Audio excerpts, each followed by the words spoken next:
Avez-vous déjà entendu quelqu'un pleurer à travers un mur et rien fait? Pas parce que vous s'en fichiez, mais parce que vous saviez. Si vous ouvriez cette porte, tout se démêlerait. Alors, à la place, vous avez écouté. Vous vous réveillez au son de sanglotants à travers le mur. C'est calme, mais stable. Un rythme que vous connaissez trop bien. Margaret, elle pleure comme elle essaie de ne pas le faire. Comme si le silence pouvait la sauver. Mais ce n'est jamais. Vous couchez, les yeux grands ouverts. Respirez peu profond. Vous savez déjà ce qui s'est passé. Les pas viennent ensuite. Lourds, mesurés. Charles, il se déplace sans culpabilité. Le cri de la porte, puis silence. Vous restez au lit. Toujours. Lâche. Que diriez-vous même? Que tu as entendu? Que tu sais? Qu'elle mérite mieux? Mais votre connaissance ne change rien. Et le silence vous protège en sécurité. Le matin vient comme une punition. Elle entre dans la pièce, composée, intouchable. Pas de larmes, pas de tremblements. Elle ramasse la théière. Elle versera du thé avec des mains régulières et demandera la météo. Et personne ne dira un mot, parce que c'est son rôle maintenant. Et le vôtre est à regarder. Elle survit. Vous faites semblant. Elle ressemblait à chaque femme, rêve de regarder le jour de son mariage. Radiant, gracieux. Mais ses mains tremblaient. Vous l'avez vu. Le tremble quand elle a signé son nom, la dernière fois qu'elle l'écrivait en tant que Margaret Hartwell. À partir de ce moment, elle a disparu. Elle est devenue quelqu'un d'autre. Quelqu'un qu'elle n'a pas choisi. Quelqu'un qui n'existait pas. Elle est devenue Madame Charles Whitmore. Et ce n'était pas seulement un nom. C'était l'effacement. Sa propriété, disparue. Son corps, ses choix, disparus. Son silence, requis. La loi n'a pas seulement pris sa liberté.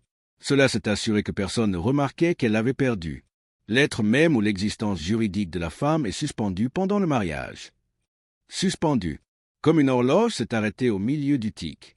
Une vie s'est arrêtée exprès. Elle n'appartenait plus à elle-même, elle lui appartenait.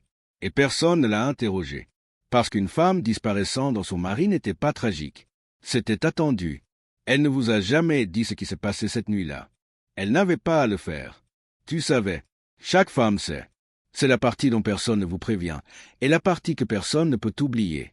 Margaret est entrée dans cette pièce en croyant qu'elle se tiendrait la main. Peut-être embrasser. Peut-être juste dormir côte à côte. Elle n'avait aucune idée de ce qui allait arriver. Aucune mère ne l'a expliqué. Aucun livre n'a osé le mentionner.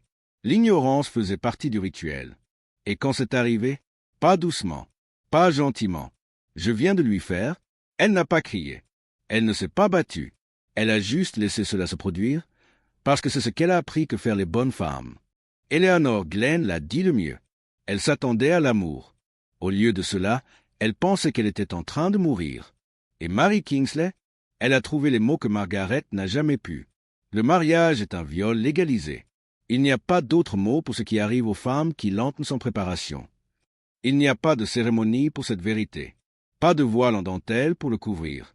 Personne ne correspond le lendemain matin. Mais tout le monde le sait. Et personne ne parle. Elle est rentrée à la maison à changer.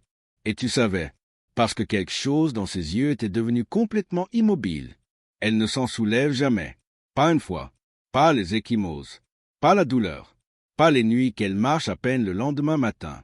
Au petit déjeuner, elle sourit. Elle pose des questions sur le jardin. Elle vous offre plus de sucre. Ses manches sont plus longues maintenant. Son cou couvert toujours. Et toujours, personne ne dit un mot. Vous vous asseyez là, la regardant faire semblant. Vous faites semblant avec elle. Parce que briser le silence serait pire que la violence elle-même. Pour dire la vérité à haute voix, cela signifierait qu'elle a échoué. Échec en tant qu'épouse. Échec en tant que femme. Et elle ne se laissera pas faire ça. Ainsi, les ecchymoses s'estompent. Le silence s'épaissit. Et son esprit commence à se pencher sous le poids de la prétention. La chambre est devenue un site d'assaut régulier. Mais l'appeler l'agression était impensable. Elle l'appelle. Il l'appelle le mariage. Et vous l'appelez ce que c'est. Mais seulement dans votre tête. Parce que personne n'en parle. Pas les voisins. Pas les mères. Pas même les sœurs. Sa mère est malade. Pas en train de mourir. Pas encore, mais proche. Margaret demande à aller la voir. Charles ne lève même pas les yeux de son journal. Non. C'est ça. Elle ne discute pas. Elle se tient là un instant, les mains serrées. souffle verrouillé, puis s'éloigne.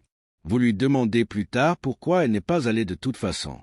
Elle rit presque, mais ce n'est pas drôle. Elle n'a rien. Pas de pièces dans un sac à main. Aucune action en son nom. Aucune voix dans aucune loi. Même si elle se rendait à la gare pieds nus, elle ne pouvait pas acheter de billets. Elle n'avait pas d'argent, aucun moyen de payer le transport, aucun droit légal de quitter la maison contre ses souhaits. Il possède les portes. Il possède les serrures. Il la possède. Et la société? La société l'appelle l'amour. Elle n'a pas demandé ça. Elle n'a jamais eu le choix. La grossesse n'était pas une bénédiction, c'était une phrase. Au moment où elle est devenue épouse, elle est devenue un utérus. C'était sa valeur. C'était le plan. Mois après mois, année après année, elle attend de saigner. Et espère qu'elle ne le fera pas, ou prie qu'elle le fera. Elle n'est pas un surplus. Son corps n'est plus le sien. Son épuisement est ignoré. Sa peur, attendue. Même la reine, avec tous ses palais et serviteurs, a écrit à sa fille. Je pense que beaucoup plus notre être comme une vache ou un chien à de tels moments. Et encore, ils ont dit à Margaret que c'était sacré. Ils lui ont dit que c'était naturel. Ils lui ont dit que c'était la féminité. Mais vous avez vu son visage chaque fois que la maladie revenait. Vous l'avez vu compter les semaines en terreur. Chaque grossesse était un pari avec la mort. Et une partie d'elle a commencé à espérer qu'elle perdrait. Parce que la mort, c'était la seule issue pour laquelle il ne lui serait jamais blâmé. Elle ne crie pas. Elle ne pleure plus. Elle regarde juste, au mur, aux mêmes pages de papier peint fané. Pendant des heures, vous avez cessé de demander si elle va bien. Parce que pourrait-elle même dire? Ils l'appelleraient l'hystérie. Ils appelleraient cela des nerfs. Ils l'appelleraient une faiblesse féminine. Mais vous savez ce que c'est. C'est la survie déguisée en reddition. Quand une femme ne peut pas courir, ne peut pas parler, on ne peut pas croire. Son esprit trouve d'autres façons de se battre. Elle s'évanouit. Elle oublie les choses. Elle se brise, lentement, où personne ne peut voir. Et s'il le voit, il la traite. Pas la douleur, pas la cause. Ils associent le symptôme, pas la plaie. Ils font taire ce qui était déjà silencieux. Le corps s'est rebellé quand l'esprit ne pouvait pas. Margaret n'a pas besoin d'un médecin.